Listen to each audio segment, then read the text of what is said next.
ములుగు నియోజకవర్గ BRS party అభ్యర్థిగా బడే నాగజ్యోతిని ఇటీవల కేసీఆర్ ప్రకటించారు. అయితే ముఖ్యంగా ములుగు నియోజకవర్గంలో సీతక్కకు ధీటైన అభ్యర్థిని నియమించి ఈసారి ఎట్టి పరిస్థితుల్లో ములుగు నియోజకవర్గాన్ని కైవసం చేసుకోవాలన్నటువంటి ఒక దృఢ నిశ్చయంతో కేసీఆర్ బడే నాగజ్యోతిని ప్రకటించినటువంటి పరిస్థితి. ప్రస్తుతం మనతో పాటు బడే నాగజ్యోతి ఉన్నారు. చెప్పండి నాగజ్యోతి గారు, అసలు ఎట్లా జరుగుతూ ఉంది?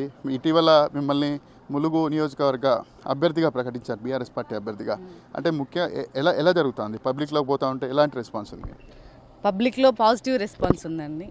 ముఖ్యమంత్రి గారు చేసేటువంటి అభివృద్ధి కానీ ఇక్కడ ఉన్నటువంటి అంటే 10 సంవత్సరాలకు ముందు ఎట్లుండే, బీఆర్ఎస్ ప్రభుత్వం వచ్చినాక ఎట్లుండే, ఇవన్నీ ప్రజలు బాగా అబ్జర్వ్ చేసి మాకు కావాల్సింది ముఖ్యమంత్రి గారు, మళ్ళీ ముఖ్యమంత్రి కేసీఆర్ గారని వాళ్ళు బాగా అభిమానిస్తూ ఉన్నారు. ఎక్కడికి వెళ్ళినా ఏ పండు ముసలమ్మతో మాట్లాడినా మాకు మళ్ళీ రావాల్సింది కేసీఆర్ గారే, నేను మిమ్మల్ని ఆశీర్వదిస్తా బిడ్డ అని చెప్పేసి వాళ్ళు మాట్లాడడం నాకు అదంతా ఇంకా ఉత్సాహాన్ని నింపుతుంది. ఇంకా ప్రజల్లోకి వెళ్ళాలి, ఇంకా వెళ్ళి తిరగాలి అని చెప్పేసి బాగా ఉత్సాహాన్ని నింపేటువంటి మాటలు వినిపిస్తున్నాయండి. అయితే ఇప్పటికే ఇదే నియోజకవర్గానికి సంబంధించి సీతక్క ఇప్పటికి 2 సార్లు గెలిచారు. చాలా సీనియర్ నేతగా కూడా చెప్తా ఉంటారు. అంటే ఆమెను ఎలా ఢీకొట్టబోతా ఉన్నారు? ఒకవైపు ములుగు ప్రజలు, ఇంకొక వైపు బీఆర్ఎస్ పార్టీ కార్యకర్తలు, ఈ రెండింటి సమాహారంతో ఆమెను ఢీకొట్టబోతున్నాను. అంటే ఏమంటున్నారు పబ్లిక్లోకి వెళ్ళినప్పుడు? అంటే సీతక్కకు మీ దగ్గర ఇద్దరి మధ్యలో వేరియేషన్ వల్లే అంటే ఏమైనా చూపిస్తున్నారా? అంటే సీతక్క అయితే ఇలా ఉంటారు, అలా ఉంటారు, కాంగ్రెస్ పార్టీ ఈ డెవలప్ చేసింది, ఆ డెవలప్ చేయలేదు అన్నటువంటి ఏమైనా విషయాలు మీ దగ్గరికి వెళ్ళినప్పుడు ఏమైనా చెప్పగలుగుతున్నారు? ప్రస్తుతం ఆమె ప్రజెంట్ ఎమ్మెల్యేగా ఉన్నారు. ఆమె ఇప్పటివరకు ఎలాంటి డెవలప్మెంట్ కార్యక్రమాలు చేశారు? నేను ఒకటే క్లియర్గా చెప్తాను, ఇక్కడ ములుగు జిల్లా అనేది దాదాపు ఒక గిరిజన ప్రాంతంగా ఉంటుంది. మెజారిటీ గిరిజన ప్రాంతంగా ఉంటుంది. బీసీలు ఉంటారు, ఎస్సీలు ఉంటారు, ఎస్టీలు ఉంటారు, అందరూ ఓసీ అందరి కలగలిపి సంబంధ వర్గాలు కూడా ఇక్కడ ఉన్నాయి. ములుగు జిల్లా, ములుగు నియోజకవర్గ ప్రాంతంలో ఎక్కువ ఏజెన్సీ ప్రాంతము ఇది ఉంటుంది. ఎప్పటి నుంచో ఒక 50-60 ఏళ్ళ కళ పోడు భూములు అనేవి. ఇక్కడ 7,000 పైచీలకు పట్టాలు ఇచ్చినాం, 18,000 ఎకరాలకి పోడు భూముల హక్కు పత్రాలు ఇచ్చినాం. అది గిరిజనులది కానీ ఇక్కడ ఉన్నటువంటి సాంప్రదాయ కులాలది కానీ పోడు ఎవరైతే చేసుకుంటున్నారో ప్రస్తుతం పొడి చేసుకొని జీవనం ఎలా తీసుకునేటువంటి వాళ్ళకు, అట్లాంటి వాళ్లకు అంతా మేము 55 ఏళ్ళు పరిపాలించినటువంటి పార్టీలు, తర్వాత వచ్చినటువంటి పార్టీలు ఏమి చేయలేదు. కానీ ముఖ్యమంత్రి గారు చేశారు. ఈ ఒక్కటి చాలా దాన్ని మమ్మల్ని గెలిపించడానికి. ముఖ్యమంత్రి గారు జీవితాంతపు హక్కుని పోడు పట్ట రూపకంగా ఇచ్చిండ్రు. ఇంకా ఇంకా ఇట్లా చూసుకుంటూ పోతే చాలా కోకొల్లలుగా చేసిండ్రు.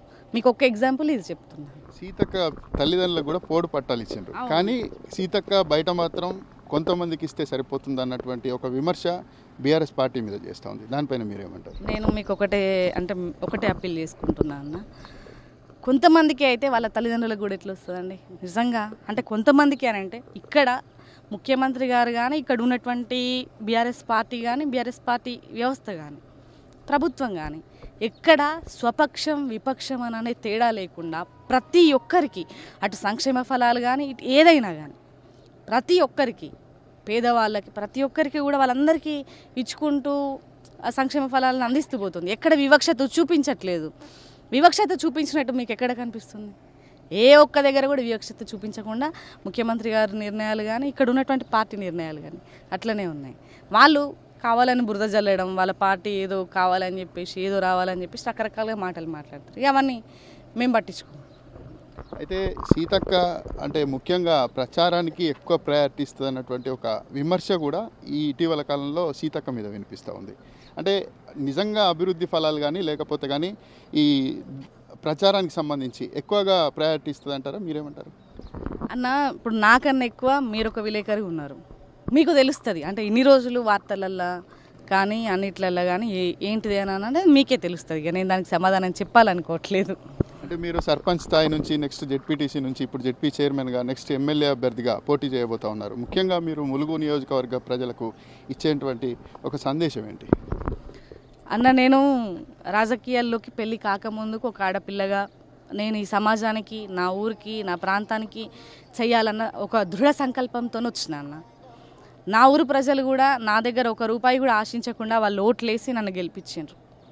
పార్టీలకు అతీతంగా ఈరోజు అంటే ఏ పార్టీలో ఉన్నా అక్కడ ఉన్నటువంటి ప్రజలు కూడా అంటే నా గ్రామంలో ఉన్నటువంటి ప్రజలు కూడా పార్టీలకు అతీతంగా ఈరోజు నాకు ఎమ్మెల్యే పదవి రావటం వాళ్ళకి చాలా సంతోషంగా ఉన్నాను అని నేను ఊర్లోకి వెళ్ళినప్పుడు వాళ్ళంతా నాతో పర్సనల్గా మాట్లాడుతూ మేము ఏ పార్టీ అయినా నీకు ఓట్లేస్తాం బిడ్డ అని చెప్పేసి వాళ్ళు మాట్లాడుతుండే అట్లాంటి సందర్భాలు ఉన్నాయి.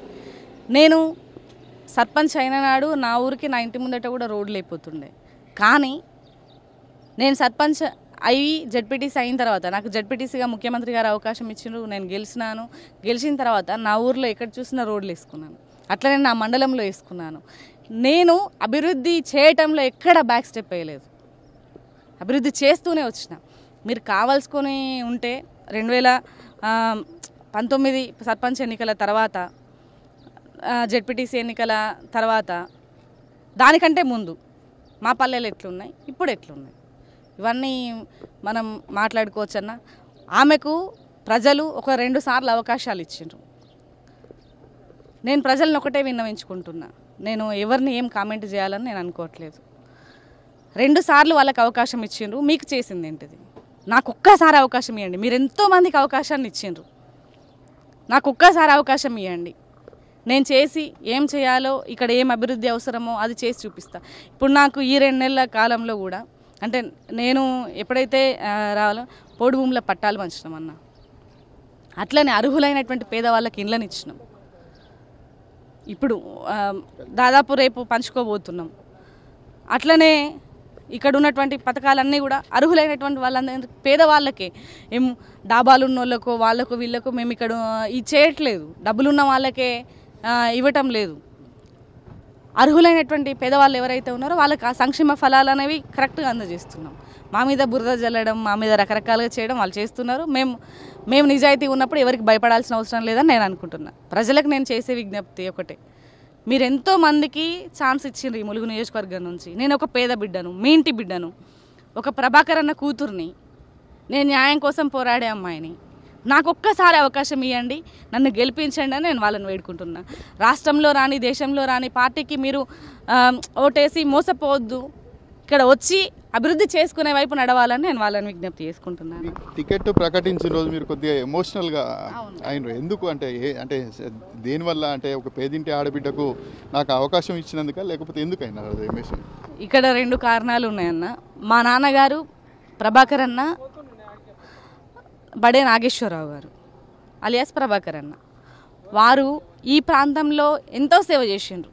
ఎంతోమంది ప్రజలకి ఆ కాలంలో అంత నిర్బంధంలో ఉన్నా కూడా ప్రజలకి బోరింగ్లు వేయించడం, వాళ్ళకి వాటరు లేనటువంటి పరిస్థితిలో బోరింగ్ వేయించడము, వాళ్ళకి ఫుడ్ పెట్టడము, లారీల నుంచి తీసుకొచ్చి వాళ్ళకు మందులు అందించడము, అసలే వైద్యం లేనటువంటి పరిస్థితిలో 90sలో చాలా కష్టం.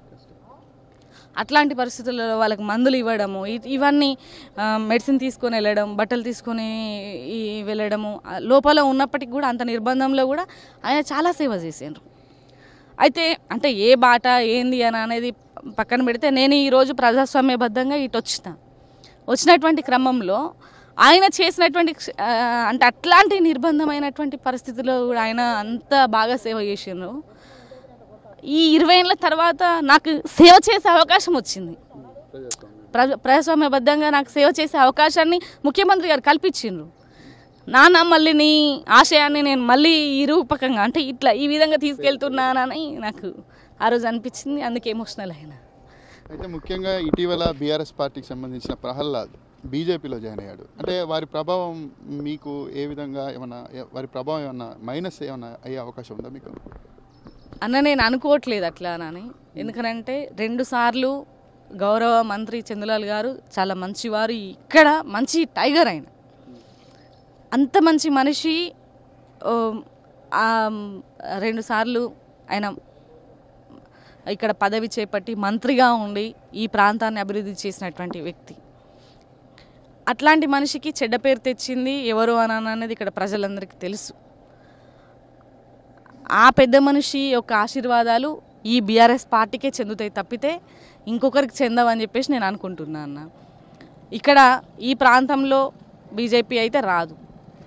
అది అన్న. ముఖ్యంగా ఈ ములుగు నియోజకవర్గంలో ఎక్కువగా అడవి బిడ్డలు ఉంటారు. అడవి బిడ్డలు మీరు వెళ్ళినప్పుడు వాళ్ళు ఆదరించేటువంటి అంటే వాళ్ళు ఎలా మిమ్మల్ని ఆదరిస్తూ ఉన్నారు? నేను ఒక అడవి బిడ్డను, వాళ్ళతో కలగలిసి పెరిగిన, వాళ్ళతో ఆశ్రమ పాఠశాలలో అందరితో కలగలిసి పెరిగిన, అందరితో కలుపుకొని వెళ్ళేటువంటి అమ్మాయిని. బాబాయ్, అక్క, చెల్లి, పిన్ని, మామ, అన్న అని ఇట్లా వరుసలు పెట్టు పిలుస్తూ వెళ్ళేటువంటి అమ్మాయిని. నాకంటే ఎక్కువ వాళ్ళు సంతోషంగా ఉన్నారన్న. నాకంటే ఎక్కువగా మా అమ్మాయికి వచ్చింది, అరే మా చెల్లెకి వచ్చింది, మా బుజ్జికి వచ్చింది, మా చిన్నవాకి వచ్చింది, మా పెద్దవాకి వచ్చింది, అట్లా వాళ్ళే ఎక్కువ హ్యాపీగా ఉన్నారు. నాకంటే ఎక్కువ వాళ్ళే ఎక్కువ పని చేస్తున్నారు ఊర్లలో. అది నాకు చాలా సంతోషంగా ఉందన్న. ఇంకా ఎక్కువ ముందటికి వెళ్ళడానికి ఉత్సాహంగా అనిపిస్తుంది. ఇప్పటి వరకు ములుగు నియోజకవర్గంలో ఉన్నటువంటి సమస్యలు అంటే దాదాపు తీరిపోయా, ఇంకేమైనా పెండింగ్ సమస్యలు ఉన్నాయా? మీరు వస్తే ఎలా పరిష్కరిస్తారు వాటి? అన్న నేను ఇక్కడ గెలిస్తే గౌరవ మంత్రి కేటీఆర్ గారు ఆయన ఒక దీంతో ఇక్కడ కొన్ని పరిశ్రమలు చేపట్టి ఉపాధి కల్పించాలని చెప్పేసి అనుకుంటున్నామన్న. ఇప్పుడు నెక్స్ట్ మా దగ్గర కర్మాగారం ఒకటి ఉంది, దాన్ని ఐసీటీ టేక్ ఓవర్ చేసే ఈ పని చేపడతా ఉన్నాం. కమలాపురంలో ఫ్యాక్టరీ ఉంది, దాన్ని ఐసీటీ టేక్ ఓవర్ చేసి ఐసీటీ ఏది భద్రాచలంలో నడుస్తుంది కదా, ఐటీసీ అది టేక్ ఓవర్ చేసి ఇక్కడ చాలామందికి ఉపాధి కల్పించే ఇది మేము ఇప్పుడు స్టార్ట్ పెట్టినాము. ఆ పని ప్రాసెస్లో ఉంది. దానివల్ల ఇంకా ముందటికి వెళ్ళే ఛాన్సెస్ ఉంటాయి. అది అట్లనే గోదావరి పరివాహక ప్రాంతాలలో కరకట్టలు, ఇంకా చాలా సమస్యలు ఉన్నాయన్న. వాటన్నింటి గురించి కూడా పరిష్కారం చేయడానికి ప్రయత్నం. అభివృద్ధి అనేది నిరంతర ప్రక్రియ, అది దాని రూపం మార్చుకుంటూ వెళ్తూ ఉంటుంది. దాని ప్రకారం మేము చేసుకుంటూ వెళ్తామని. అయితే ములుగు నియోజకవర్గంలో తనను ఎమ్మెల్యేగా గెలిపిస్తే ఖచ్చితంగా అభివృద్ధి చేసి చూపిస్తానన్నటువంటి ఒక అభిప్రాయాన్ని అయితే వారు వ్యక్తం చేస్తూ ఉన్నారు. ఈసారి ఖచ్చితంగా బీఆర్ఎస్ పార్టీ అభ్యర్థిగా ములుగులో ఖచ్చితంగా ఘన విజయం సాధించి కేసీఆర్ గారికి బహుమతిగా ఇస్తానన్నటువంటి ఒక విషయాన్ని అయితే బడే నాగజ్యోతి చెప్తా ఉన్నారు.